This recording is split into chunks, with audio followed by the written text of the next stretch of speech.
Chers frères, donc chères sœurs et chers parents dans le Seigneur, c'est un plaisir pour moi d'être avec vous ce matin dans le but de partager un message assez important et donner une orientation selon le Saint-Esprit à quelque chose de primordial. Sachez que donc au travers de cette exhortation, ce message, cet enseignement, nous allons pouvoir reconnaître d'abord ce que c'est que la prospérité et ensuite ce que c'est que la postérité. Et essayer de voir, selon l'ordre de priorité, ce qui est important pour un père. Et si nous comprenons cela, nous allons voir un peu que il ne faut pas sacrifier souvent la postérité à cause de la prospérité. Malheureusement, c'est ce que nous voyons aujourd'hui dans nos systèmes. On est prêt à sacrifier les générations après nous. On est prêt à sacrifier les jeunes, tout simplement pour la prospérité d'un certain groupe, un certain noyau. Et cela n'est pas du tout bien. Il faut plutôt penser aussi à la postérité, car c'est elle qui va propager et qui va continuer donc l'héritage. Maintenant, et faites comprendre aussi comment ne pas ruiner le cœur pour ses reins, et surtout la gestion de l'héritage et l'instruction des héritiers. Azer, que Dieu te bénisse et que sa grâce repose sur toi, que sa paix soit avec toi. Aujourd'hui, je suis en train de vous parler de l'amour qui voyage du cœur vers les reins. L'amour qui voyage du cœur vers les reins, ça c'est juste le grand thème avec lequel je parle d'amour en ce moment. Mais tout à l'heure dans ma vidéo, je vous ai parlé un peu donc de l'homme comme étant voyageur, étranger et voyageur sur la terre. Parce que tout ce que Dieu a créé avec une capacité de mobilité, de telle sorte que cette chose puisse se mouvoir. D'ailleurs, ce qui nous permet la communication facile aujourd'hui, c'est au travers des mobiles, donc des téléphones mobiles. Comme ça, partout où tu es, tu peux en faire usage et tu peux t'en servir. Comment est-ce que nous devons comprendre la pensée de Dieu? Donc, le thème que nous avons aujourd'hui, c'est postérité et prospérité. Donc, postérité et prospérité. N'oubliez pas, donc les passages qui ont été écrits, il y a déjà un des passages qui va être lu.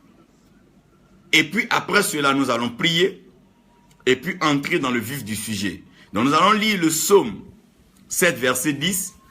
Commandant CKCK, que Dieu te bénisse et que sa grâce repose sur toi. Pendant que tu suis cette vidéo, elle est importante pour nous tous, la postérité et la prospérité. Parce que ce monde est en train de confondre tout, la postérité et la prospérité. Celui qui va comprendre ce message saura faire la priorité des choses, saura faire la part des choses et aura une vie comblée, une vie bénie, une vie réussie. Oui, le psaume 7, verset 10 dit quoi? Psaume 7, verset 10. Oui. Mets un terme à la malice des méchants et affermis le juste. Oui. Toi qui sondes les cœurs et les reins. Toi qui sondes les cœurs et les reins.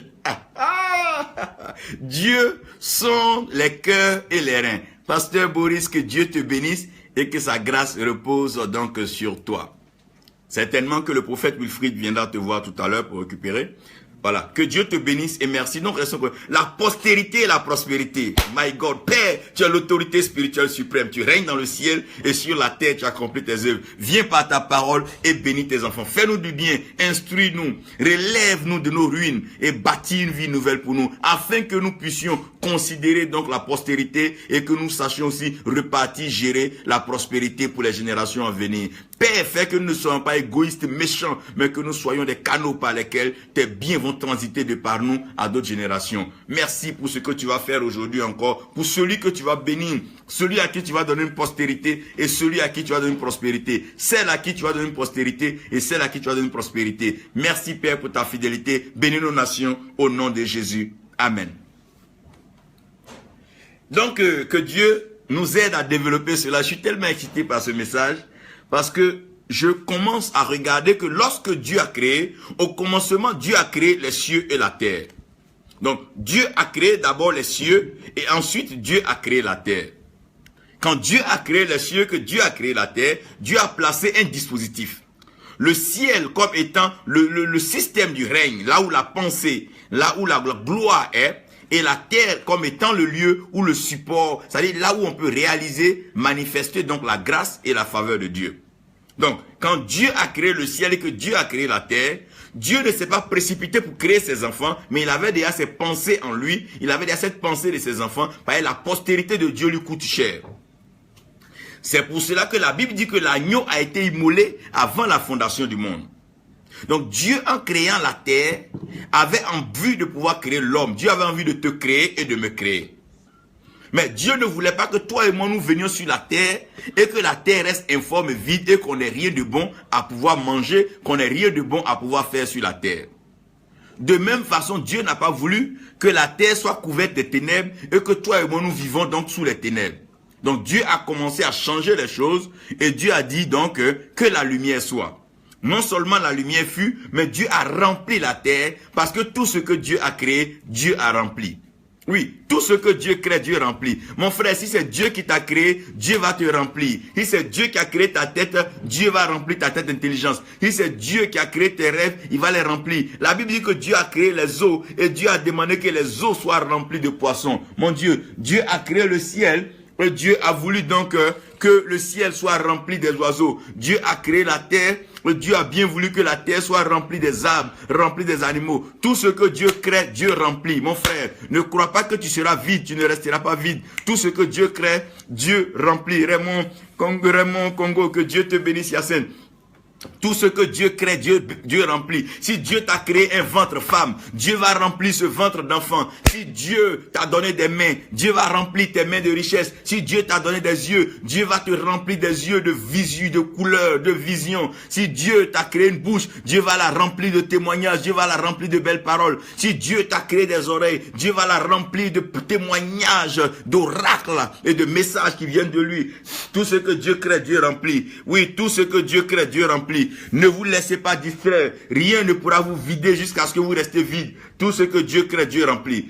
Dieu sait que ce qu'il a créé, Dieu va remplir. Dieu va te remplir. Dieu va te remplir. Dieu va te remplir. Tu seras rempli à tous les niveaux. Ta famille sera remplie. Ta vie sera remplie. Ton pays sera rempli. Regardez, Dieu a créé la terre. Dieu a rempli la terre. Dieu a rempli le sous-sol, le pétrole. Dieu a rempli le tout-sol d'or, d'uranium, de bauxite, de bélium, des pierres précieuses. Dieu a rempli la terre de tungstène. Dieu a rempli la terre de toutes ces pierres précieuses. L'hélium. Oh Dieu, oh mon Dieu, mon Dieu. Dieu a rempli le sous-sol. Dieu va te remplir, mon frère. Dieu est un Dieu de remplissage. Il a vu que la terre était informe et vide. Dieu n'a pas voulu laisser la terre dans cette situation. Non seulement Dieu va te remplir, mais avant de te remplir, il va te former. Il va former ton caractère, il va former ton moral, il va former ton mental, il va former tes mains, il va préparer ton cœur à pouvoir entrer dans une dimension de possesseur et donc d'héritier. Dieu forme les héritiers, Dieu forme des personnes que Dieu a prévues, parce que Dieu veut pas que les richesses de la terre soient dilapidées, gaspillées, jetées à derrière la cour. Au lieu que ces biens servent à bâtir la vie, ça sert à détruire. Dieu dit assez, c'en est assez. Il va détruire ces choses-là et rétablir un monde nouveau. Dieu a créé le ciel et Dieu a créé la terre. Donc la terre est le lieu dans lequel Dieu se manifeste au travers de la prospérité. Mais au ciel, Dieu se manifeste par sa postérité. Au ciel, c'est le cœur de Dieu qui compte. Parce que Dieu, dans son cœur, il a prévu des enfants. Mais sur la terre, c'est les pieds de Dieu qui marchent. Parce que le pied du roi ne marche pas sur une terre simple. Dans nos coutumes, dans nos traditions, quand le roi doit passer, ou quand un chef doit passer, ou le président doit passer, on dresse un tapis rouge pour dire qu'on dresse quelque chose d'honneur et d'honorable. C'est comme ça, quand Christ devait rentrer donc à Jéricho, ils ont jeté les rameaux, c'est quelque chose d'honorable. Donc le roi ne marche pas sur des choses vaines. Donc comme Dieu sait qu'il allait marcher sur la terre par les ambassadeurs, donc les princes que nous sommes, il a donc rempli la terre de richesses. Et les richesses de la terre, c'est ce qu'on appelle la prospérité. Quand on parle de la prospérité, on parle des richesses que Dieu a gardées, que Dieu a réparties dans la terre. Il y a la prospérité partout. Il n'existe pas un seul pays sur cette terre qui n'y a pas de prospérité. La prospérité est partout. Là où tu vas voir la prospérité. Promène-toi sur la terre. La prospérité est partout. Donc, la prospérité, elle est déjà partout. Mais maintenant, le fait que la prospérité soit partout ne rend pas tout le monde prospère. Donc, le fait que la prospérité soit partout ne rend pas tout le monde prospère. C'est comme le fait qu'il y ait la vision ne fait pas forcément que tout le monde est visionnaire. Non. Il y a des gens que Dieu appelle à la vision et des personnes viennent comme étant la provision de la vision. Donc, la prospérité est partout sur la terre, mais cette prospérité sur la terre n'aura pas de sens si les enfants de Dieu ne viennent pas. C'est pas le lion qui va utiliser l'or, c'est pas les brebis qui vont utiliser l'or, c'est pas l'âne qui va utiliser l'or, c'est pas les oiseaux qui vont utiliser le diamant. Non, ce ne sont pas les gazelles qui vont utiliser le pétrole, c'est pas eux qui vont utiliser les pierres précieuses. Non, il faut alors des hommes capables pour pouvoir gérer cette prospérité. C'est alors que Dieu fait intervenir la notion de la postérité. Donc, la postérité, c'est la descendance, c'est la lignée, ceux qui viennent après, ceux qui viennent dans la succession pour pouvoir donc jouir de la prospérité et la multiplier, la pérenniser, la cultiver et la garder pour les générations à venir. C'est cela la volonté de Dieu. Et Dieu veut que cela se passe ainsi. Donc Dieu a créé la prospérité et Dieu aussi a créé la postérité. Dieu a créé quoi? La prospérité et Dieu a créé quoi? La postérité. Retenez-moi ça bien. Avant qu'on ne lise Genèse 12, verset 1 à 3, je veux déjà que vous compreniez ici que quand Dieu parle de cœur, Dieu parle des richesses. Il dit là où ton trésor, là où tes richesses sont, ton cœur s'y trouve. Mais quand Dieu parle des reins, Dieu parle de ta descendance. La Bible dit que quand Abraham partait payer la dîme, Lévi était dans les reins d'Abraham. Quand on parle des reins d'Abraham, on parle de la descendance. Excusez-moi. Je veux que vous me compreniez ici. Quand on dit Dieu sonde les cœurs, Dieu sonde les reins, on veut dire que Dieu sonde la prospérité, Dieu vérifie la prospérité et Dieu vérifie aussi la postérité. En d'autres termes, quelqu'un peut venir avec beaucoup de biens, mais sans avoir pris ça dans le trésor de Dieu. Donc, quelqu'un peut se servir de façon maléfique et de façon gauche. Jocelyne Kari, que Dieu te bénisse. Samba Diop, que Dieu te bénisse, Tidio. Que la grâce de Dieu repose sur toi. Donc, vous devez comprendre à partir de là que, dans le plan de Dieu, Dieu sonde les cœurs et Dieu sonde les reins. Pourquoi? Mais pour le bonheur des peuples. Parce qu'il y a des richesses qui ne permettent pas des peuples de pouvoir être épanouis. Par exemple, on trouve du pétrole dans un pays et le pays est décimé par la guerre. Est-ce que c'est une prospérité? Non, ce n'est pas une prospérité parce qu'elle est venue détruire la postérité. Donc le but, c'est que la prospérité et la postérité doivent être un peu ensemble. La postérité et la prospérité doivent aller de pair, de telle sorte que la postérité ne gêne pas la prospérité. Dieu a mis cela de telle sorte que la prospérité puisse facilement servir à la postérité. Dieu est en train d'agir en ce moment.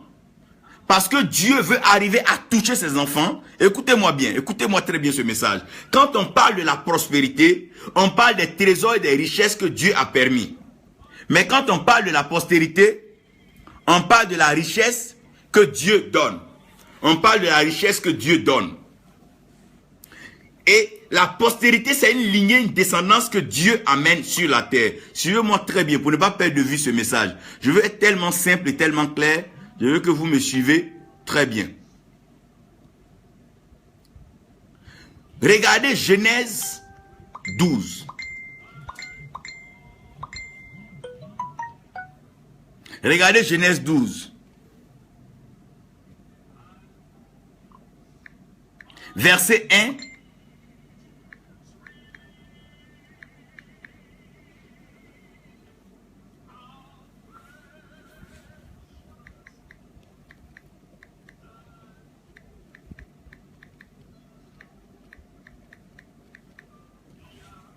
Ferdinand dit que Dieu te bénisse. Connectez-vous pendant que nous prenons la peine donc de lire le verset.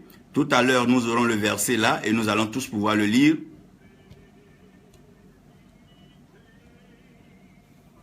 Merci Seigneur pour ta grâce.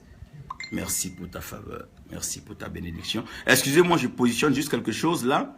Et puis après ça, nous sommes partis pour le message. Voilà, c'est déjà trouvé, c'est bon. C'est déjà trouvé, c'est bon.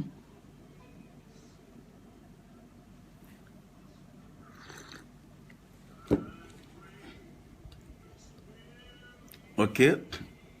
Bien. Voilà. Nous revenons tranquillement à ce message. Genèse 12, versets 1 à 3. Je veux que vous compreniez d'abord ce que c'est que la prospérité, ce que c'est que la postérité. Pourquoi Dieu sonde les cœurs et pourquoi Dieu sonde les reins. Dans le rein, il y a la postérité. Dans le cœur, il y a la prospérité. La prospérité est liée au cœur. C'est pour ça que Dieu dit, je souhaite que vous prospérez à tous égards, comme prospère l'état de ton âme. Alors que l'âme vit dans le sang, et le sang a pour siège le cœur. Donc l'âme de chaque personne baigne dans le sang, et le sang siège dans le cœur. Donc la richesse est liée au cœur. La prospérité est liée au cœur. La grandeur est liée au cœur. La royauté est liée au cœur. La générosité est liée au cœur. C'est pour ça que vous allez voir que quelqu'un qui est prospère, c'est son cœur qui le rend prospère. Si vous voyez qu'il réussit, c'est son cœur qui le fait réussir. Parce que la prospérité est liée au cœur.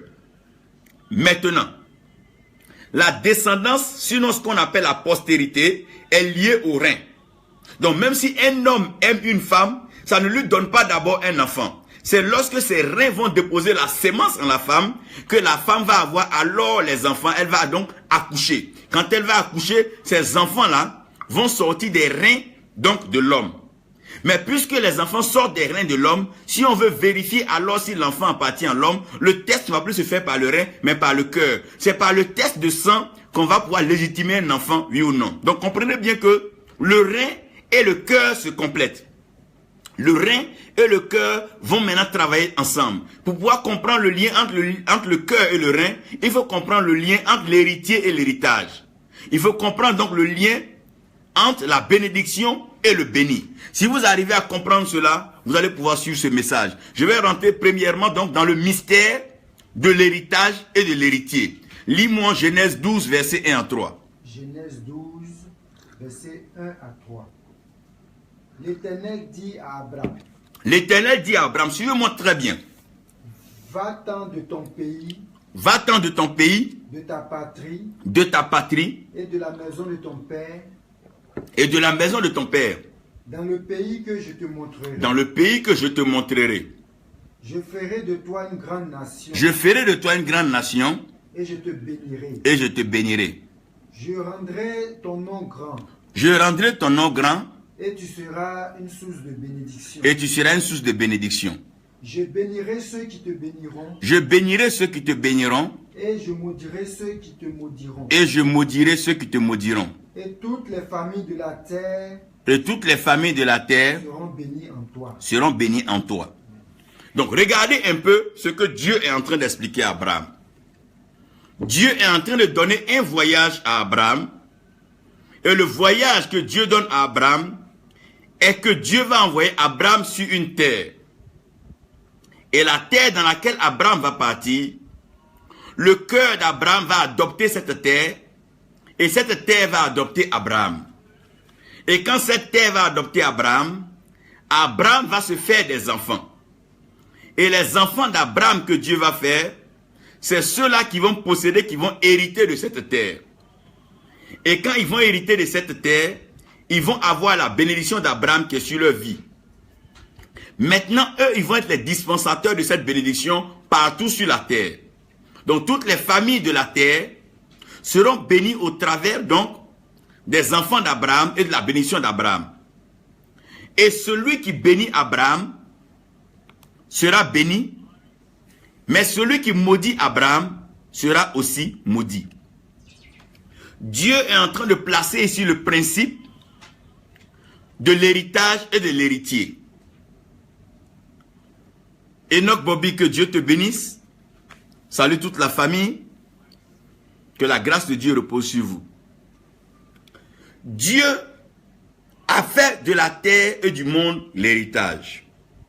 Quand on parle d'héritage, on parle d'un bien commun qui appartient donc à une famille, à un individu, mais qui peut passer dans la main d'une autre personne par le principe donc qui est appelé l'héritage. Et nous avons aussi des familles ou des lignées des peuples où il y a le matriarcat ou le patriarcat. Je n'entrerai pas dans ça, mais l'héritage est un bien conçu, est un bien préparé par Dieu qui doit passer dans la main de l'héritier. Donc, le mystère, c'est que tout bien qui existe appartient à quelqu'un. Même si ce quelqu'un n'est pas encore en possession de ce bien, mais ce bien lui appartient. C'est ce dernier-là qu'on appelle l'héritier. Donc, la naissance de l'héritier donne une valeur à l'héritage. Si l'héritier n'est pas là, l'héritage n'a pas de valeur. C'est pour ça qu'Abraham a dit à Dieu, mais tu vas me dire que tu ne me donneras pas un héritier et que c'est Éliasar de Damas, mon serviteur, qui héritera donc de mes biens. Donc, l'héritage appelle lui-même l'héritier. On ne peut pas dissocier l'héritage de l'héritier. L'héritier, c'est quelqu'un qui, selon des tests bien définis, selon une alliance bien claire, est déjà prédestiné à recevoir l'héritage. Donc, lorsque nous acceptons Jésus-Christ comme Seigneur et Sauveur, ça veut dire que nous sommes cohéritiers avec Christ. Mais nous sommes cohéritiers de quel héritage? Nous sommes cohéritiers de la vie éternelle. Cette vie en abondance qui ne manque de rien. Cette vie qui nous permet de régner, de gouverner sur la terre. Cette vie qui nous permet de pouvoir créer par la capacité divine que Dieu nous donne. Cette vie qui nous permet de pouvoir ressusciter les morts par la puissance de Dieu qui est en nous. Cette vie qui nous permet de déclarer aux malades qu'il est guéri par la puissance de guérison qui est en nous. Cette vie qui nous permet de donner des paroles de connaissance, des révélations à des gens par cet esprit qui est en nous. Cette vie qui nous donne de pouvoir donner conseil et sagesse à des rois, à des politiciens, à des hommes qui ne sont pas en phase avec l'héritage. C'est cette vie. Lorsque nous acceptons Jésus-Christ, nous sommes déjà héritiers. Et quand nous sommes héritiers, l'héritage est déjà prévu pour nos frères. L'or ne meurt pas. Le diamant ne meurt pas. Le pétrole ne meurt pas. Les trésors pour lesquels les hommes se tuent, ces trésors ne meurent pas. L'héritage ne meurt pas. Mais c'est l'héritier qui doit avoir la vie. Parce que l'héritage est déjà fait pour rester là. Donc, le lien entre l'héritage et l'héritier, c'est que l'héritier vit parce que l'héritage ne peut pas être déplacé. Aussi longtemps que l'héritage est éternel, l'héritier aussi est éternel. Parce que ça revient de droit à l'héritier. Tant que tu n'as pas touché ce que Dieu a prédestiné pour toi sur la terre, tu ne mourras pas précoce. Prophète Gossé Placide, que Dieu te bénisse pour la mission en Guinée. Si Dieu ne t'a pas encore donné ce qu'il t'a promis, tu ne quitteras pas la terre parce que tu es un héritier. Sa parole fait de toi un héritier légitime. Quand Dieu promet, c'est un héritage que Dieu promet à un héritier. Dieu a promis te donner les trésors des nations. Tu mangeras la graisse des nations. Tu ne mourras pas sans que cela ne soit accompli parce que Dieu a prévu faire de toi un héritier. Mais tu n'es pas l'héritier de n'importe qui. Tu es co-héritier avec Christ. Donc tu es héritier de Dieu. Tu hériteras de la terre. Tu travailleras et tu mangeras. Les hommes te béniront et tu béniras des hommes. Pourquoi? Parce qu'il y a un mystère. La terre ne peut jamais refuser à l'héritier le droit de l'héritage. Jamais. La terre ne peut jamais refuser à l'héritier le droit de l'héritage. Parce que avant que Dieu ne mette ses trésors dans la terre, Dieu a marqué ses trésors pour les héritiers. Les enfants de Dieu viendront pour hériter. Le mystère, c'est que l'héritage connaît l'héritier et l'héritier soit être instruit pour connaître son héritage. La Bible dit, lorsque l'héritier est encore enfant, lorsqu'il est encore gamin, lorsqu'il est encore jeune, il est mis sous tutelle. Pourquoi? Parce que l'héritage est déjà vieux. Ça a déjà traversé des âges. Le mystère, c'est que l'héritage est déjà prêt. Mais l'héritier a besoin d'être formé. Il y a un mystère, c'est que l'héritier veut l'héritage, mais il n'a pas encore la capacité, la carrure, la maturité, ce qu'il faut pour gérer l'héritage. C'est le dommage et le malheur dans nos pays et nos continents. Nous avons un vaste héritage. Dieu a béni nos nations par l'agriculture, les eaux. Dieu a béni nos nations par les climats, les saisons. Mais malheureusement, les héritiers ne sont pas encore matures, suffisamment matures, préparés pour gérer l'héritage. Oh mon Dieu! Et nous voyons là des détournements des fonds. Nous voyons la corruption, ça et là. Parce que les héritiers ne sont pas encore préparés. L'héritier a besoin donc d'être formé avant de pouvoir rentrer dans l'héritage. N'oubliez pas que la terre était informée vide. Dieu a formé d'abord l'héritage avant de le remplir. Donc l'homme aussi, l'héritier, doit être formé avant de pouvoir hériter. Donc, il y a toujours des principes pour pouvoir hériter. Pour hériter, il y a toujours une alliance. Il y a toujours des principes à respecter pour l'héritage. Toute personne qui n'est pas autorisée à hériter, qui touche à l'héritage, l'héritage même se constitue en quoi? En ennemi pour lui. C'est pour ça que tous ceux qui sont montés sur des trônes qui n'étaient pas leur trône, le trône les a dévorés. Tous ceux qui ont pris de l'or qui ne leur appartenait pas, l'or les a décimés. Tous ceux qui ont pris du pétrole qui ne leur revenait pas de droit, ce pétrole les a tués. Parce que l'héritage devient maintenant l'ennemi du faux héritier. L'héritage est fait pour un héritier. Et tu es un héritier et tu vas hériter sur la terre.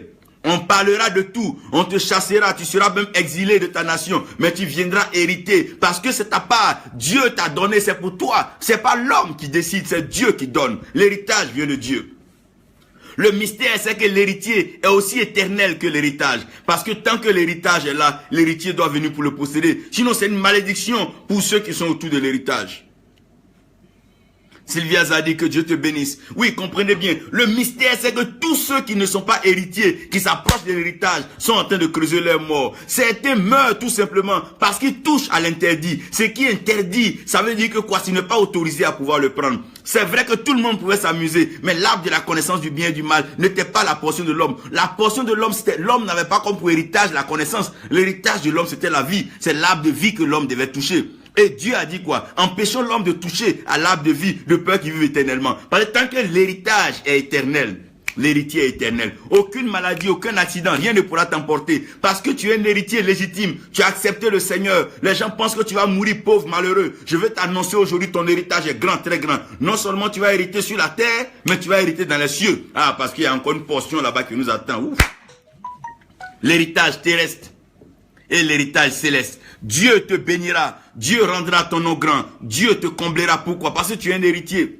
Le mystère, c'est que l'héritage entretient l'héritier et l'héritier entretient l'héritage. Oh, quel beau lien. L'héritage entretient l'héritier et l'héritier entretient l'héritage. Adam et Ève étaient dans un jardin comme des héritiers. En travaillant dans le jardin, ils entretenaient le jardin et ils maintenaient le jardin. Prophète Begrema, que Dieu te bénisse. Merci de vous connecter. Suivez, je vais vous parler de certaines choses. J'arriverai à là-bas. Adam et Ève entretenaient le jardin et le jardin aussi entretenait Adam et Ève. C'est en gérant le jardin qu'ils arrivaient donc à se nourrir, à s'abreuver. Frère, le ministère que tu as reçu, c'est ton héritage et tu es un héritier. Ne plaisante pas avec le ministère que Dieu t'a donné. Sers Dieu fidèlement. Ne tiens pas compte de ce que les gens pensent, ce que les gens disent. Si Dieu t'a appelé prophète, prophétise, déclare les oracles. Si Dieu t'a appelé évangéliste, va et gagne les âmes. Si Dieu t'a appelé apôtre, fais un travail d'apostolat. Bâtis les cœurs dans la foi, dans l'amour et dans l'espérance. Fais ton travail d'apôtre. Si Dieu t'a appelé enseignant, fais tes études, laisse-toi conduire par le Saint-Esprit, partage tes enseignements. Tu as besoin de faire ce pourquoi Dieu t'a donné. C'est ton héritage. L'héritage que tu as, c'est ce que Dieu t'a donné. Ne prends pas ce que les autres prennent. Non, c'est ce que Dieu t'a donné, c'est ce qui est pour toi. Si Dieu n'a pas voulu que le citron soit sucré, pourquoi le citronné va chercher le sucre? Non, non, non. C'est ce que Dieu t'a donné, c'est ça qui est pour toi. Prends ce que Dieu t'a donné, laisse pour les autres, concentre-toi sur ça. Il y a un lien entre l'héritier et l'héritage. Malheureusement, beaucoup de personnes meurent loin de leur héritage, en train de cultiver d'autres terres qui ne sont pas leurs terres, en train de cultiver d'autres relations qui ne sont pas leurs relations, et en train de convoiter les héritages des autres. Mais tu as ta part.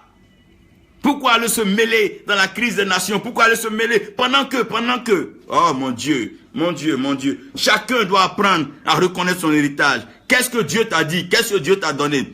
Prospérité là, prospérité ci. Arrêtons cela. Revenons à des thèmes clairs. Quel est l'héritage que Dieu nous a donné?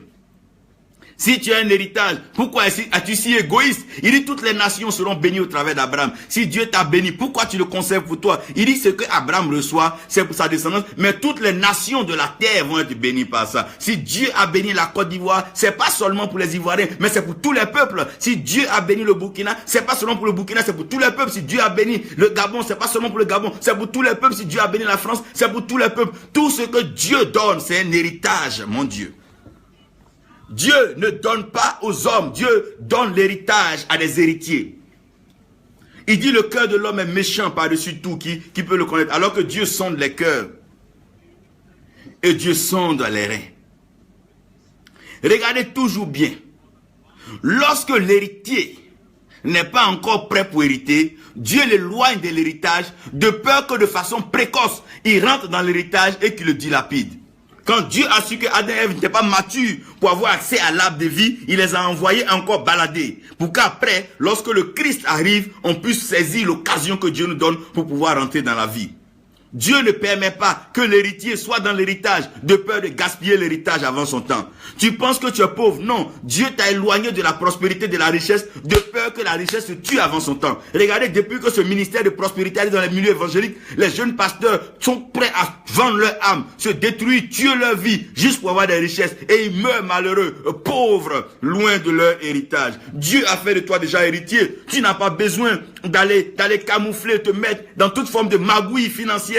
Tu n'en as pas besoin. Tu n'as pas besoin d'entrer dans des pratiques maléfiques, diaboliques. Tu es déjà héritier. L'héritage est pour toi. Les gens meurent, ils vont pas à leur voiture. Les gens meurent, ils vont pas à les maisons. L'héritage n'appartient à personne. On est juste des propriétaires temporaires. Tout ce qui est sur la terre appartient à Dieu. L'or et l'argent appartiennent à Dieu. L'homme n'est qu'un propriétaire temporaire. Ne te tue pas pour ces choses. Toi, garde ta dignité en tant qu'héritier. Garde ton principe d'héritier. Reste fidèle à celui qui promet l'héritage. Marche avec Dieu. En son temps, Dieu te répondra. En son temps, Dieu te bénira. Parce que l'héritage ne peut pas s'éloigner de l'héritier. Parce que l'héritage et l'héritier sont dans la pensée de Dieu comme le ciel et la terre sont. Avant que Dieu ne crée la terre, Dieu a créé le ciel. Il savait que le ciel allait arroser la terre et que la terre allait donner aussi la louange et la gloire au ciel. Dieu a prévu cela comme l'héritage et l'héritier. Ce mystère entre l'héritage et l'héritier, personne ne peut le briser. Personne ne peut briser ta prospérité parce que c'est dans un héritage. C'est pas un homme qui rend un autre homme prospère. Dieu dit, je souhaite que tu prospères à tous les gars comme prospère l'état de ton âme. Pas comme l'état de l'âme d'un autre homme. Mais toi-même ton âme, quand tu es héritier, tu dois apprendre à te conformer au principe de la bourgeoisie, de la prospérité, de la richesse. Ça, c'est pas Dieu qui va venir t'apprendre. Mais tu dois pouvoir apprendre avec les autres. Comme David a appris la royauté chez Saül. Tu dois pouvoir côtoyer des hommes d'une certaine moralité, d'une certaine éthique qui peuvent t'apprendre les bonnes choses. Si déjà, tu n'es pas prêt à offrir à manger à tes visiteurs quand tu seras roi, qu'est-ce que tu feras? Qu'est-ce que tu feras? Alors qu'il y a la fête, toujours un festin dans la cour du roi. Il y a toujours quelque chose qui est en train de trottiner ou qui est en train de cuire. Dieu aime ceux qui sont prêts à aller loin avec leur héritage. Bruno Serge, que Dieu te bénisse, que sa grâce repose sur toi. Maintenant, le mystère du cœur et des reins, voici. Les projets de l'homme sont dans le cœur de l'homme, mais ces projets peuvent se réaliser sur une longue période que par les reins. C'est pour ça que vous allez comprendre que lorsque la Bible parle de cœur, la Bible parle donc de l'amour. C'est l'amour qui attire un homme vers une femme. Mais l'homme, quand il va vers la femme, il va désirer des enfants. Ce n'est plus le cœur de l'homme qui va donner des enfants, mais c'est maintenant les reins de l'homme qui vont donner les enfants. Donc, lorsque Dieu parle de sonder les cœurs et les reins, Dieu parle de connaître, sonder l'amour de l'homme et sonder la descendance de l'homme. Donc, quand Dieu veut te bénir, Dieu te bénit sur des générations. C'est pour ça quand il bénit Abraham, Abraham transmet la bénédiction à Isaac, qui transmet la bénédiction à Jacob, et qui transmet la bénédiction aux 12 tribus Israël, donc ils vont perpétuer ça jusqu'aujourd'hui. S'il n'y avait pas les reins, ça allait rester seulement dans le cœur. Donc le cœur est le concepteur de l'amour, de l'héritage. Mais pour que l'héritage puisse avancer sur les générations, il faut l'action des reins. Je veux en ce moment déclarer aujourd'hui, tous ceux qui sont en train de mourir d'une insuffisance rénale, à cause d'un problème de dialyse ou bien un problème de mauvaise gestion de leur rein, je déclare la restauration de votre rein maintenant au nom de Jésus, parce que Dieu sonde les reins et le rein malade ne pourra pas produire votre génération et produire votre descendance. Vous aurez des enfants et Dieu vous donnera des enfants. Ne vous inquiétez pas, c'est une promesse de la part de Dieu. Dieu est fidèle pour accomplir sa promesse. Ce que sa bouche dit, sa main l'accomplit. Il ne compte pas sur la main d'un homme. Il est Dieu en lui-même. Il siège dans le ciel et il contrôle la terre. Il opère comme il veut. S'il veut envoyer la pluie, il envoie comme il veut, quand il veut, sans consulter quelqu'un. Il est Dieu. On ne le vote pas. Il n'a pas besoin d'un bureau pour l'établir. Il est Dieu en lui-même. Il est le créateur des cieux et de la terre. Ézéchiel dit, il est une roue dans une roue. C'est lui-même, lui seul qui se complète. C'est lui qui navigue entre le ciel et la terre en apportant bonheur, joie et paix dans les nations. Dieu est un Dieu sage, Dieu est un Dieu puissant. Le cœur attire, mais c'est le rein qui multiplie. Dieu a dit à l'homme, soyez féconds, mon Dieu. Et si vous êtes féconds, multipliez-vous. Mais qu'est-ce qui fait la fécondité? Mais c'est l'amour qui attire la femme vers l'homme. C'est l'amour, c'est le cœur qui attire. Et une fois que le cœur attire, maintenant, le rein maintient, le rein pérennise, le rein pérennise. Donc, le cœur attire et le rein pérennise. Donc, pour comprendre la fonction du cœur, c'est le cœur qui attire. On va vers une personne à cause de son cœur, on aime les personnes à cause de leur cœur, mais ce qui pérennise la génération, c'est les reins. Donc Dieu se sert des reins maintenant comme étant l'outil par lequel il va multiplier les hommes. Si un homme aujourd'hui va avec une femme qui lui donne ses reins, elle lui donnera des enfants. Il va avec une autre. Aussi longtemps que tu es prêt à donner tes reins, quand on parle des reins, pense à ta semence. C'est pour ça qu'il est difficile pour un homme qui n'a pas de reins de pouvoir avoir des enfants. Pendant que je suis en train de vous parler aussi, faites attention à vos reins. Ne lancez pas vos reins dans les désordres. Placez vos reins dans les désordres. Placez vos reins dans les ordres selon Dieu. Le rein est un élément précieux de la vie de l'homme. Ne sois pas désordonné dans tes jeux de reins, dans tes coups de reins. Fais très attention. Ne t'amuse pas avec tes reins. C'est quelque chose de précieux pour Dieu. Dieu préserve le rein à cause de la génération, à cause de ceux qui arrivent après toi. Maintenant, notre question. Comment bâtir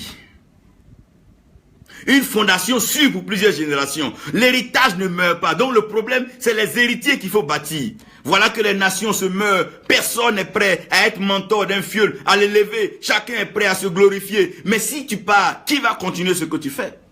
Tu veux que les gens pleurent des milliers d'années sans trouver des gens pour continuer ce que tu as fait? Il n'y a pas de succès s'il n'y a pas de successeur. Il faut quelqu'un pour continuer ce que tu as fait.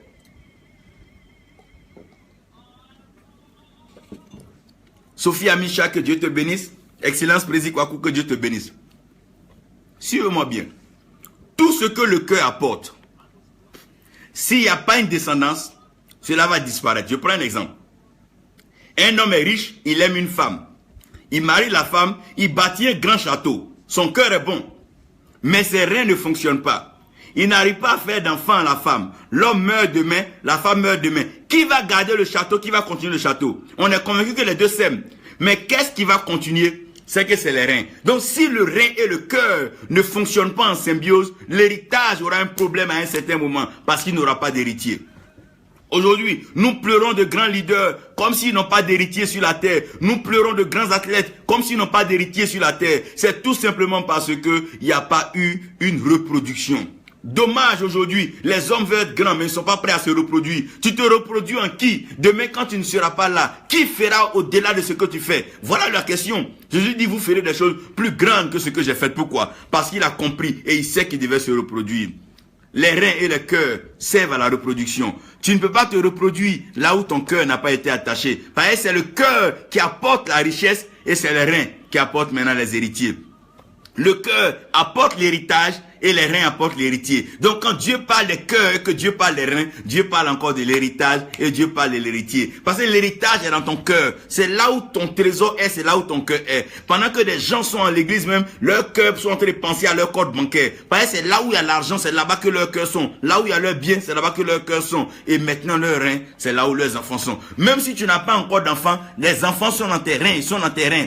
Ils sont déjà dans tes reins. Lorsque tu vas te marier ou quand tu auras ta femme, tu vas voir que ta génération sortira. Maintenant, les reins doivent combler le cœur.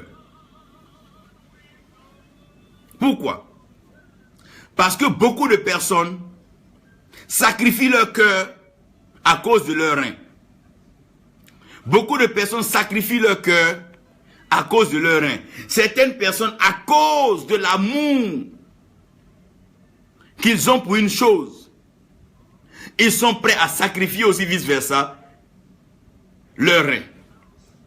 Des dons de reins par-ci, des dons de reins par-là. Ce que je veux que vous compreniez, le voici.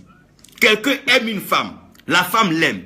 À cause d'un plaisir d'un jour, il va aller donner son rein à une jeune fille et par l'infidélité, il va briser cette alliance de cœur qui est là. Oh, veillez sur vos reins si vous voulez préserver vos cœurs. Veillez sur les héritiers si vous voulez préserver l'héritage. Veillez sur le rein et vous n'allez pas gâter le cœur. Ne faites pas ce que plusieurs font, qui ont gâché leur cœur à cause de leur rein, gâché leur avenir à cause d'un plaisir, gâché leur destinée à cause de quelques minutes de plaisir. Ne gâchez pas votre cœur à cause de votre rein. Non, non, non.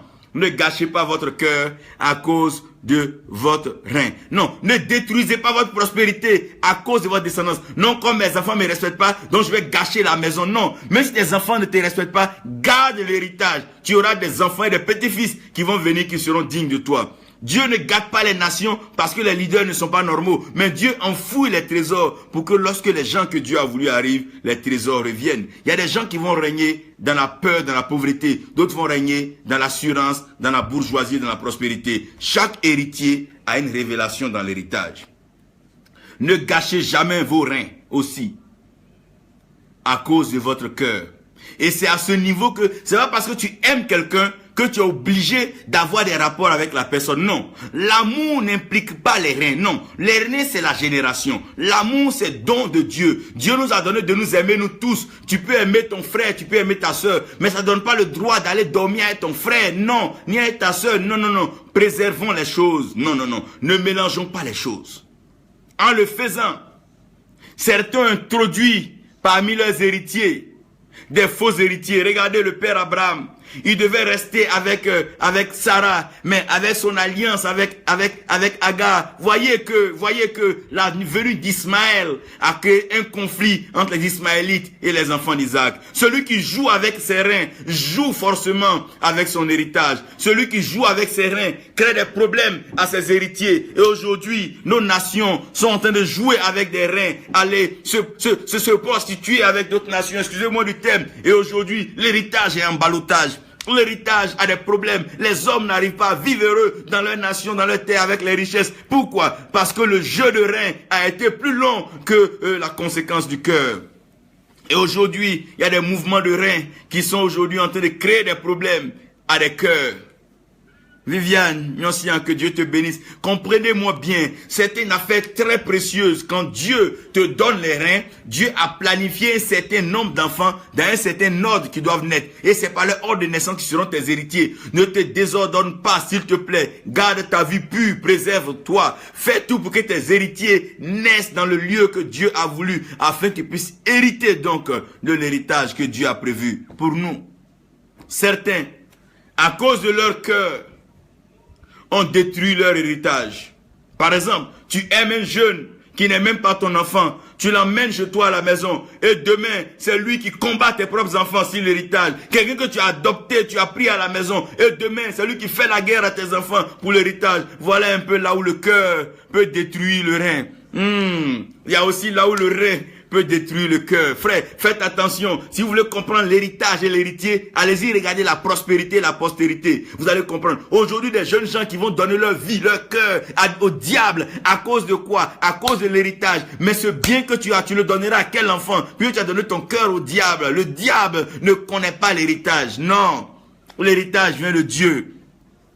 Des gens aujourd'hui sont allés donner leur vie à des marabouts, à des sorciers juste pour avoir des voitures. Cette voiture, tu la donneras à qui demain quand tu mourras? Fais attention, fais attention. Ne t'amuse pas avec ton cœur. La Bible dit garde ton cœur plus que toute chose, car de ton cœur sortent là les sources de la vie. Ne va pas brader ton cœur, ne brade pas tes reins. Ça et là, dès qu'une dame vient, je suis prêt à financer ton ministère, tu lui balances tes reins. Ne donne pas tes reins, ne donne pas tes reins. Ne jette pas tes reins par la rue, ne jette pas tes reins sur le boulevard. Ne jette pas tes reins dans les hôtels, ne jette pas tes reins. Le rein est précieux, c'est pour ça que Dieu le sonde.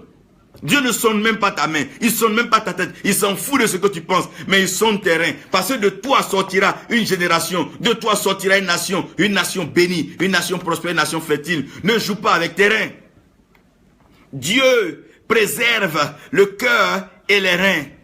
Dieu les préserve. Faites attention aujourd'hui, les reins nous ont créé des problèmes aujourd'hui. Les reins nous ont créé des problèmes et encore nos cœurs continuent de nous créer des problèmes.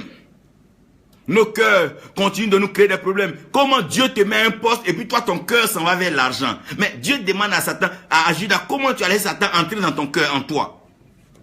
On te bénit et ton cœur est porté vers la méchanceté. Comment faire du mal? Regardez un peu. Pendant que Dieu est en train de penser à tes reins, ton cœur est en train de détruire la richesse qui est là. C'est pour ça certains n'auront pas de successeurs, certains n'auront pas d'héritiers à cause de leur cœur. Mais si tu as un cœur en phase avec Dieu, Dieu te donnera un héritier parce que Dieu a appelé ses enfants héritiers. Assis Jolivet, apôtre, que Dieu te bénisse. Stéphane Casgui, que Dieu te bénisse. Comprenez-moi bien, le rein est précieux, le rein est sacré.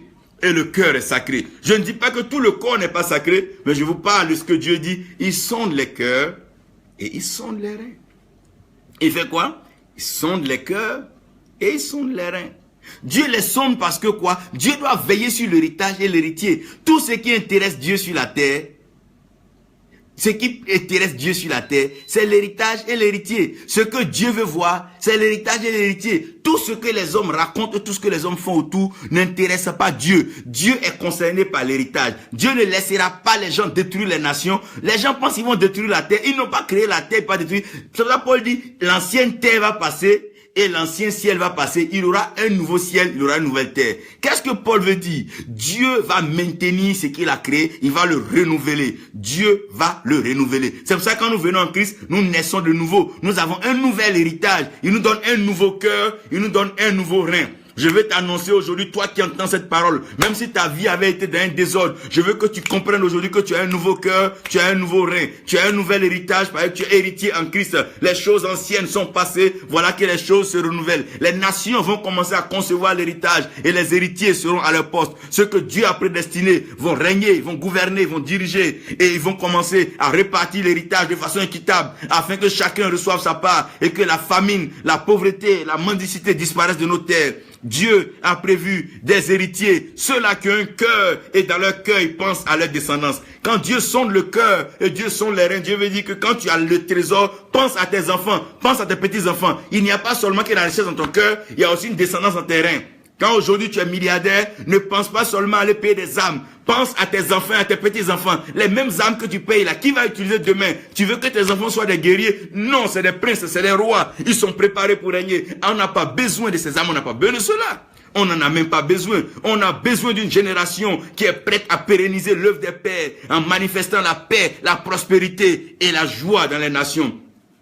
Quels sont les prophètes que nous voulons? Pas des prophètes qui vont se promener de coup en coup, aller là, escroquer et raconter des paroles mensongères, mais des prophètes qui vont pérenniser la prophétie d'Ésaïe, de Jérémie, de Daniel, des gens qui vont décortiquer les Écritures, qui vont présenter l'avenir glorieux que Dieu a réservé pour son peuple. Arrêtez donc de faire peur aux gens. Dieu est Dieu et Dieu va se manifester en son temps. Dieu est Dieu glorieux et sa gloire va se manifester sur la terre. De la même façon que le soleil brille sur la terre, la gloire de Dieu va éclairer les nations, la gloire de Dieu va éclairer les maisons. Dieu a un héritage glorieux. C'est pour ça qu'il est éternel. Si Dieu même est là que depuis refuse de mourir, c'est pas des bonnes choses qu'il a réservées. La fin d'une chose vaut mieux que son commencement. Dieu a réservé la noce de l'agneau et le règne millénaire. Après ça, nous serons avec lui où sa lumière, sa gloire. Oh my God.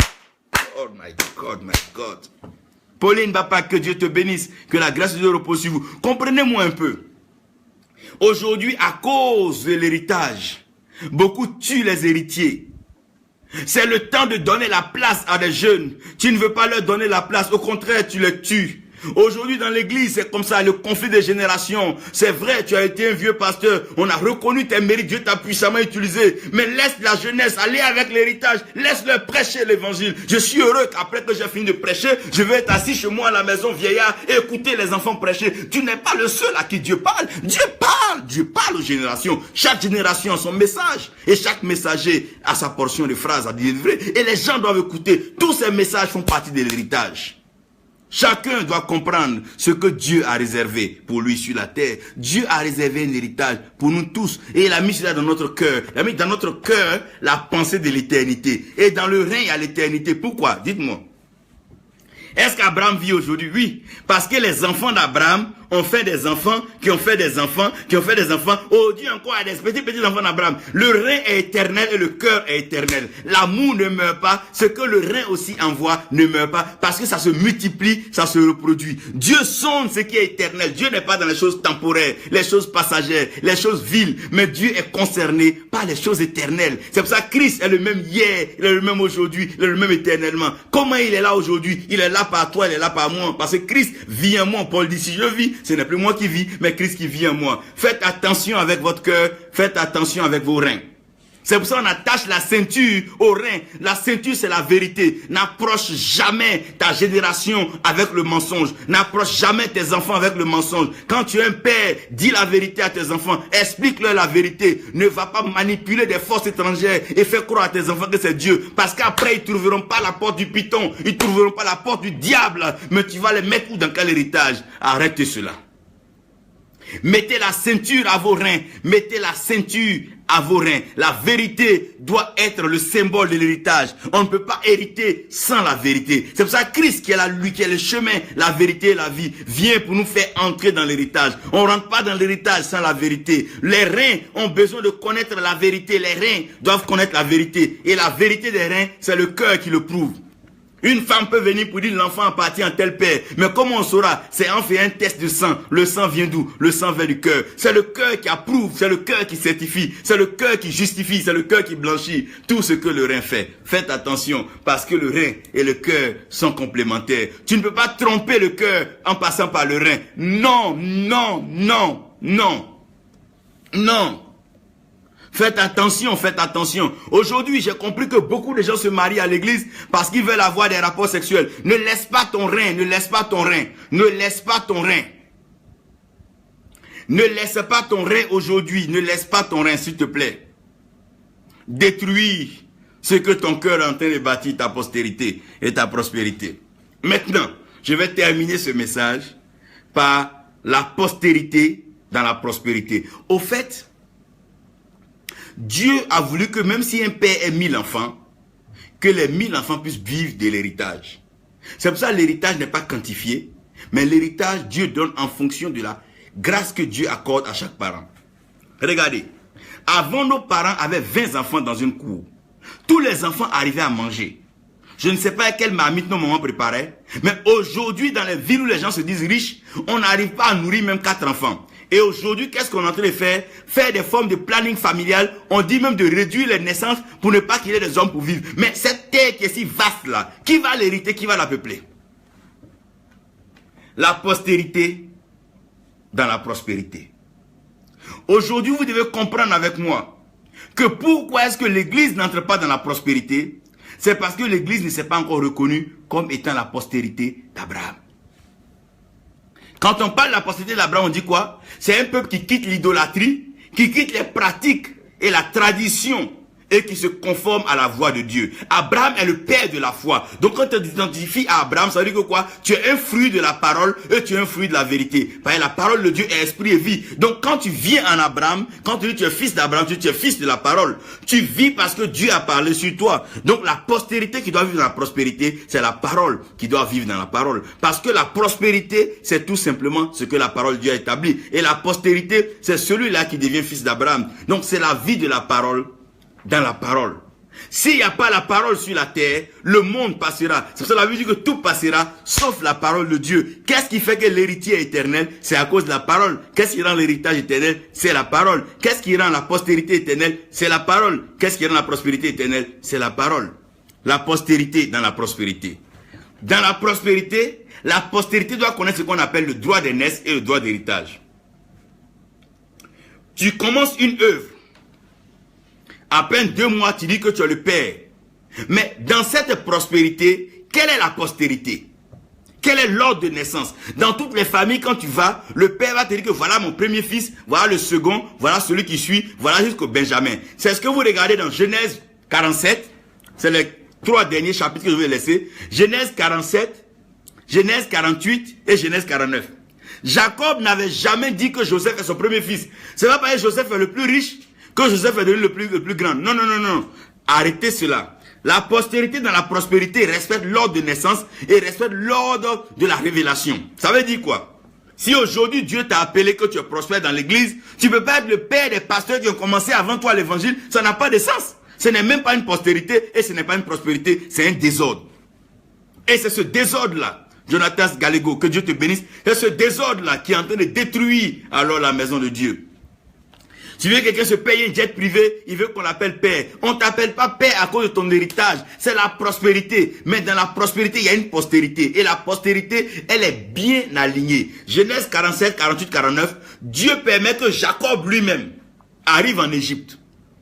Donc, là-bas, c'est vrai, c'est Joseph qui leur donnait à manger. Benjamin était bien aimé parce que sa maman et la même maman que Joseph, il y avait tous ces clans-là. Mais quand Jacob est arrivé, Jacob a quoi mettre de l'ordre dans cette chose. Il a dit, Ruben, tu es le fils, tu es le premier fils, tu es le fils de ma vigueur. Ça, c'est Jacob, c'est ça. L'héritage et les héritiers doivent pouvoir être suspendus à la parole du Père. Parce que si celui qui est le plus riche est le plus prospère, si celui qui est le plus prospère est le plus oint, ça n'a pas de sens. Dieu oint chacun dans sa volonté. C'est pas parce qu'un homme est plus riche qu'un autre qu'il est plus oint que l'autre. Ça ne veut rien dire. C'est une question de postérité dans la prospérité. Faites attention. Ce qui égale l'église aujourd'hui, c'est qu'on appelle un homme de Dieu par les biens qu'il a. Donc si quelqu'un va voler des trésors, il se met dedans. Donc Dieu l'a appelé. Arrêtez cela. Dans la prospérité, il y a une postérité.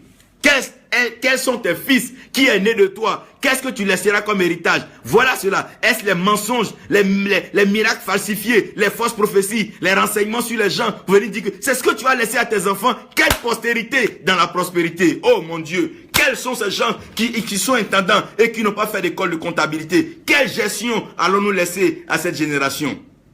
Des gens qui n'ont aucune notion de la politique, qui ne connaissent même pas les relations des pays, comme ça, parce qu'ils ont pris des arbres, mais par exemple, on les met là. Non, arrêtez cela, faites attention. Dans la prospérité, il y a une postérité. Et la postérité est formée selon ce que la postérité doit accomplir. C'est pas, non, écoutez-moi bien. C'est pas parce que Dieu m'a donné l'argent, j'ai bâti une grande temple que je suis pasteur. Non, les maçons ne sont pas des pasteurs, ils ont bâti des temples. Mais le pasteur, celui à qui Dieu donne la parole pour abreuver le peuple tous les jours. Faites attention parce qu'il y a un danger, la postérité dans la prospérité. Et aujourd'hui, cette prospérité est en train de tuer la postérité. Tous les jeunes sont pressés. Chacun veut être riche. Chacun veut porter les meilleures voitures. Chacun veut porter les meilleures chaussures. Chacun veut faire les plus grands mariages glorieux. Regardez la postérité dans la prospérité. Les gens ne contrôlent plus les richesses. Ce que nos parents étaient humbles aujourd'hui, l'argent est devenu un jeu. Chacun se pavane, chacun balance par là. Arrêtez-moi cela. Ce désordre de la postérité dans la prospérité. Non, on ne peut pas accepter que les reins détruisent ce que le cœur a bâti. C'est le cœur de Dieu qui a bâti le monde. Ça veut dire l'agneau a été immolé avant la fondation du monde. Quand on parle immolé, on veut dire son sang est sorti. Le sang sort du cœur. C'est par le cœur de Dieu que Dieu a bâti ce monde. Vous n'allez pas le gaspiller pour des désirs d'argent et des désirs de moyens. Aujourd'hui, la couche de zone, tout est détruit. Pourquoi? Parce que l'homme est insatisfait par les trésors. Tous les jours, il faut creuser la terre. Voilà des ébullitions par là, des tremblements de terre, des séismes. Et on n'en a même pas encore fini. Pourquoi? Parce qu'il y a une postérité maléfique qui est rentrée dans la prospérité. Comme des truands, des farfelus, des parvenus qui sont entrés dans le jardin. Voilà ce qui est en train de se passer. Maurice Koumou, et que Dieu te bénisse, maman. Que sa grâce repose sur toi. Nous saluons l'évêque Jean-François. Que Dieu vous bénisse. Comprenez-moi bien. La postérité dans la prospérité. La prospérité n'est pas une mauvaise chose. Mais pourquoi est-ce que quand les hommes parviennent à la richesse, ils deviennent aussi méchants et aussi maléfiques? Tout simplement parce que ils n'ont pas été préparés à la prospérité. Sinon, d'où vient qu'un homme puisse avoir 10 voitures ou 8 voitures sans donner des voitures à d'autres qui marchent, qui le suivent? Ça n'a aucun sens. Comment on peut concevoir qu'un homme puisse cumuler 10, 8, 20 téléphones pendant que des gens à côté de lui n'ont même pas un seul téléphone? À quoi cela sert? Ça rime à quoi? Ça répond à quoi? La postérité dans la prospérité. Aujourd'hui, chacun fait le culte de sa prospérité. Chacun fait le culte de son argent. Mais personne ne pense qu'après nous, il y aura une génération. Personne ne pense. Regardez. Personne ne pense qu'après nous, il y aura des enfants. Et nos petits-enfants, qu'est-ce qu'ils retiendront?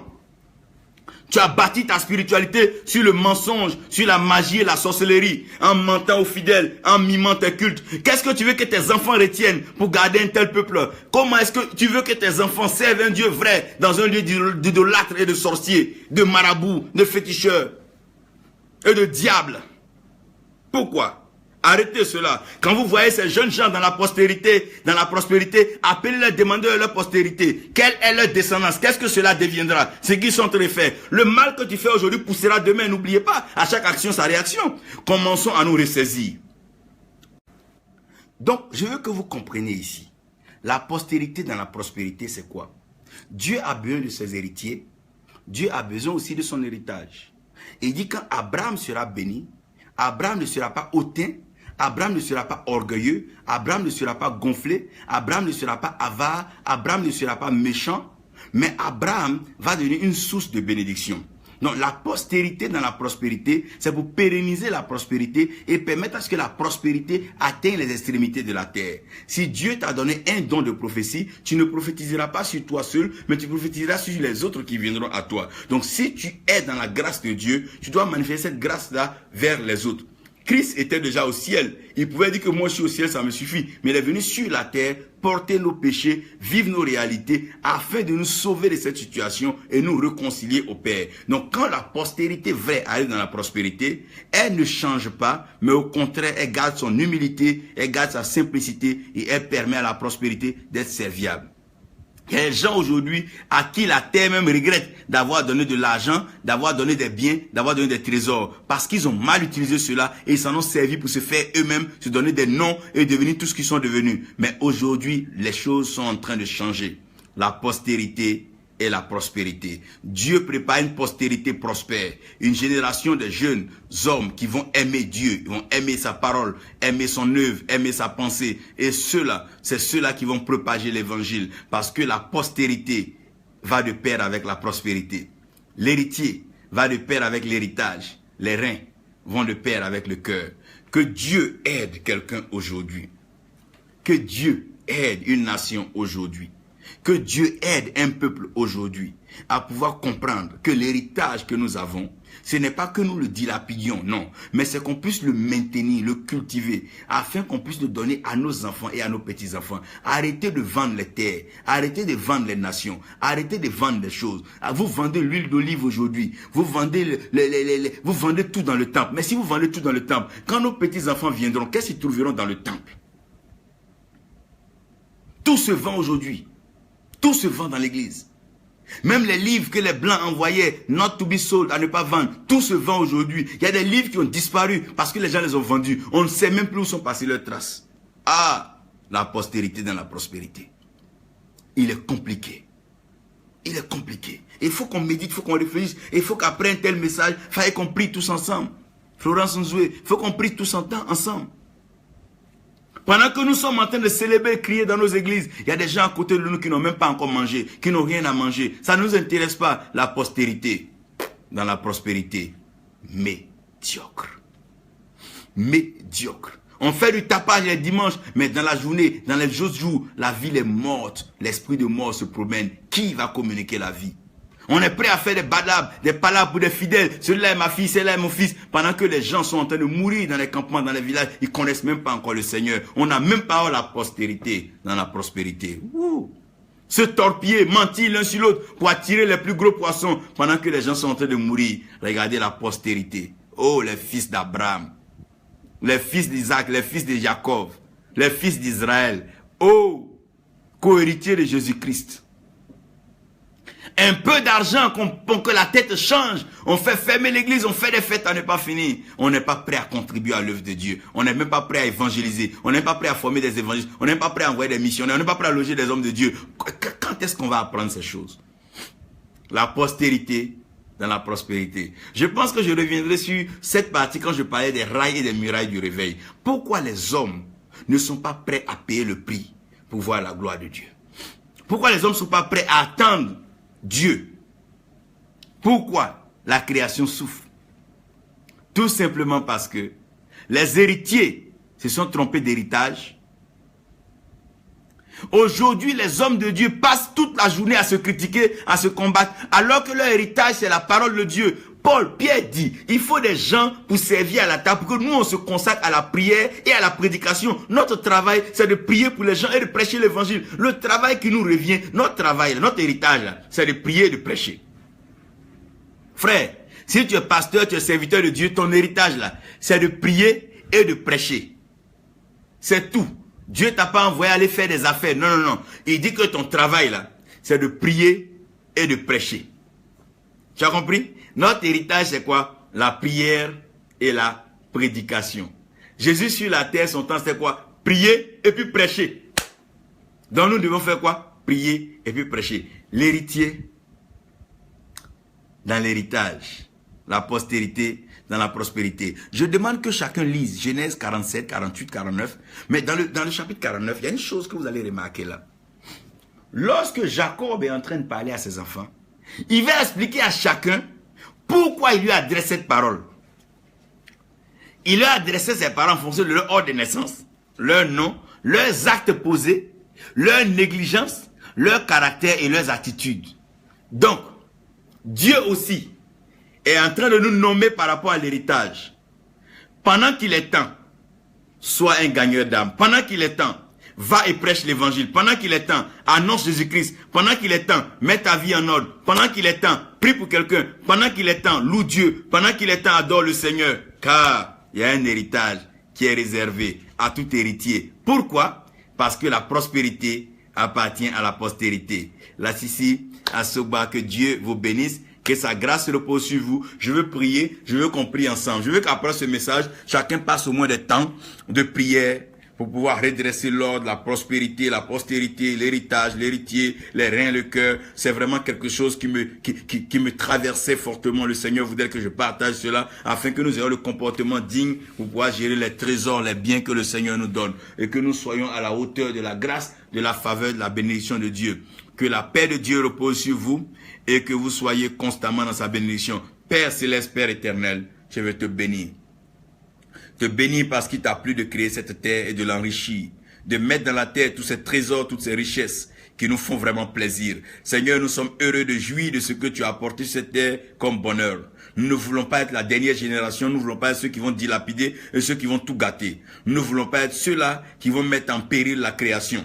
Car la création elle-même attend avec un ardent désir la révélation des fils de Dieu. Ça veut dire la création attend encore des héritiers, des fils qui vont naître après nous. Donne-nous la force de pouvoir contenir. Donne-nous de pouvoir préserver nos reins. Donne-nous de pouvoir préserver, oh Dieu, la génération que tu emmènes après nous. Donne-nous de laisser des traces, des sillons, des pas apostoliques, prophétiques que ces enfants vont pouvoir suivre. Donne-nous de pouvoir leur laisser une culture spirituelle, une éducation spirituelle, des formations. Permet de préparer une génération après nous, Père, afin que l'église ne devienne pas ce qu'elle est en train de devenir aujourd'hui. Tout le monde parle de boutique, tout le monde parle de vol, tout le monde parle de secret. Il faut qu'il y ait encore la pureté, la sainteté. Il faut qu'il y ait encore la loyauté. Il faut qu'il y ait encore la fidélité, la dignité dans ta maison. Nous avons besoin de cela, Père. Fais-le, transforme nos cœurs, sonde nos reins, touche nos cœurs. Seigneur, parle-nous, change-nous, ramène-nous vers toi, ramène-nous sur ton chemin. Nous avons besoin de cela. Là où tu es, tu te mettras à genoux et tu prieras le Seigneur pour les fois que tu as mal géré les biens de Dieu, tu as mal géré ton cœur, tu as mal géré tes reins. Tu vas demander pardon à Dieu. Prie toujours le Seigneur. Je crois toujours que Dieu est bon. Il est sur son trône. Il est un Dieu d'amour. Sa miséricorde durera toujours. Dieu va nous pardonner. Et non seulement il nous a pardonné en Jésus-Christ, mais il nous restaure dans nos droits d'héritier. Et l'héritage nous appartient. Que Dieu vous bénisse, que sa paix et sa grâce reposent sur nous. Au nom de Jésus. Amen.